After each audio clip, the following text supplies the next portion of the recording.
ನಮಸ್ಕಾರ ಎಲ್ಲರಿಗೂ. ನನ್ನ ಹೆಸರು ಡಾಕ್ಟರ್ ರೋಹಿತಾ. ಇವತ್ತು ಬ್ರೆಸ್ಟ್ ಮಿಲ್ಕ್ನಲ್ಲಿ ಕೆಲವು ಮಿತ್ಸನ್ನು ನಾವು ಬಸ್ಟ್ ಮಾಡೋಣ. ಫಸ್ಟ್ ಥಿಂಗ್, ಬಾಣಂತಿಯರಿಗೆ ನೀರನ್ನ ಕೊಡೋದಿಲ್ಲ. ಬಹಳ ಕಡಿಮೆ ನೀರು ಕೊಡ್ತಾರೆ, ಕೊಟ್ಟರು ಕೂಡ. ಇದು ಬಹಳ ತಪ್ಪು.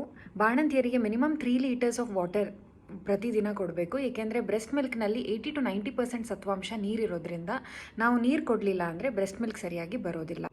ಎರಡನೆಯ ಮೆತ್, ತಲೆ ಸ್ನಾನ ಮಾಡಿದಾಗ ತಲೆ ಒದ್ದೆ ಇದ್ದಾಗ ಮಗುಗೆ ಹಾಲು ಕುಡಿಸ್ಬಾರ್ದು ಅಂತ ಹೇಳ್ತಾರೆ. ಇದು ಕೂಡ ತಪ್ಪು. ಮಗು ಯಾವಾಗ ಕೇಳುತ್ತೋ ಆವಾಗ ನಾವು ಹಾಲು ಕುಡಿಸ್ಬೇಕು. ಮೋಸ್ಟ್ಲಿ ನಮ್ಮ ಶರೀರ ಬಾಣಂತನ ಟೈಮಲ್ಲಿ ಬೆಚ್ಚಗಿರಬೇಕು ಅನ್ನೋದು ನಮ್ಮ ಹಿರಿಯರ ಉದ್ದೇಶ ಆಗಿರ್ಬೋದು. ಇದನ್ನು ನಾವು ತಪ್ಪಾಗಿ ಅರ್ಥ ಮಾಡ್ಕೊಂಡಿದ್ದೀವಿ. ಮೂರನೆಯ ಮೆತ್, ಹಾಲು ಸೋರಿಕೆ. ಒಂದು ಕಡೆ ಹಾಲು ಕುಡಿಸ್ಬೇಕಾದ್ರೆ ಇನ್ನೊಂದು ಕಡೆ ಸೋರ್ತಾ ಇದ್ದರೆ ಮಾತ್ರ ಹಾಲು ಕರೆಕ್ಟಾಗಿ ಬರ್ತಾ ಇದೆ ಅಂತ ಅರ್ಥ ಅಂತ ಹೇಳ್ತಾರೆ. ಇದು ಕೂಡ ಒಂದು ಮೆತ್. ಹಾಲು ಸೋರಿಕೆ ಅನ್ನೋದು ಎಜೆಕ್ಷನ್ ರಿಫ್ಲೆಕ್ಸ್. ಇದಕ್ಕೂ ಹಾಲು ಸರಿಯಾಗಿ ಬರ್ತಾ ಇದೆಯೋ ಇಲ್ವೋ ಅನ್ನೋದಕ್ಕೂ ಏನೂ ಸಂಬಂಧ ಇಲ್ಲ.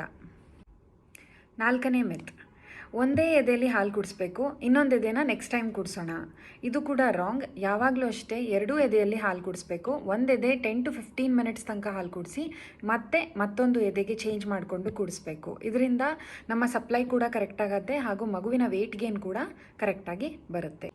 ಮಗು ಪದೇ ಪದೇ ಅಳ್ತಾ ಇದೆ, ಹಾಲು ಸರಿಗೆ ಬರ್ತಾ ಇಲ್ಲ, ಇದು ಕೂಡ ರಾಂಗ್. ಮಗುವಿನ ಅಳುವುದಕ್ಕೆ ನಾನಾ ಕಾರಣ ಇರುತ್ತೆ. ಒಂದು ಕಾಲಿಕ್ ಇರ್ಬೋದು, ಹೊಟ್ಟೆ ನೋವು ಇರ್ಬೋದು, ಕಾನ್ಸ್ಟಿಪೇಷನ್ ಇರ್ಬೋದು, ನಿದ್ದೆ ಬಂದಿರ್ಬೋದು, ಇಲ್ಲ ಜಸ್ಟ್ ಅಮ್ಮನ ಮಡಿಲಿಗೆ ಹಂಬಲಿಸ್ತಿರ್ಬೋದು. ಸೊ ಎವ್ರಿ ಟೈಮ್ ಮಗು ಅಳ್ತಾ ಇದೆ ಅಂದಾಕ್ಷಣ ಅದಕ್ಕೆ ಹಾಲೇ ಬೇಕು ಅನ್ನೋದು ತಪ್ಪು. ಮಗುವಿಗೆ ಹಾಲು ಕರೆಕ್ಟಾಗಿ ಹೋಗ್ತಾ ಇದೆಯೋ ಇಲ್ವೋ ಅನ್ನೋದಕ್ಕೆ ಒಂದೇ ಒಂದು ಡೈರೆಕ್ಟ್ ಇಂಡಿಕೇಟರ್ ಇರೋದು, that is weight gain. 30 grams per day weight gain ಆದರೆ ಮಗುವಿಗೆ ಹಾಲು ಕರೆಕ್ಟಾಗಿ ಹೋಗ್ತಾ ಇದೆ ಅಂತ ಹೇಳ್ತಾರೆ. ಕೆಲವು ಇಂಡೈರೆಕ್ಟ್ ಇಂಡಿಕೇಟರ್ಸ್ ಕೂಡ ಇದ್ದಾವೆ. ಅವು ಯಾವುವು ಎಂದರೆ, ಒಂದು, ಅಟ್ಲೀಸ್ಟ್ 6 times ಮಗು ಯೂರಿನ್ ಪಾಸ್ ಮಾಡ್ತಾ ಇದ್ರೆ ಮಗುವಿಗೆ ಹಾಲು ಕರೆಕ್ಟಾಗಿ ಆಗ್ತಾ ಇದೆ ಅಂತ. ಇನ್ನೊಂದು, ಮಗುವಿಗೆ ಹಾಲು ಕುಡಿಸಿದ ನಂತರ ನಿಮ್ಮ ಎದೆ ಬ್ರೆಸ್ಟ್ ಲೈಟ್ ಫೀಲ್ ಆಗ್ತಾ ಇದೆ ಅಂದರೆ then also your supply is adequate.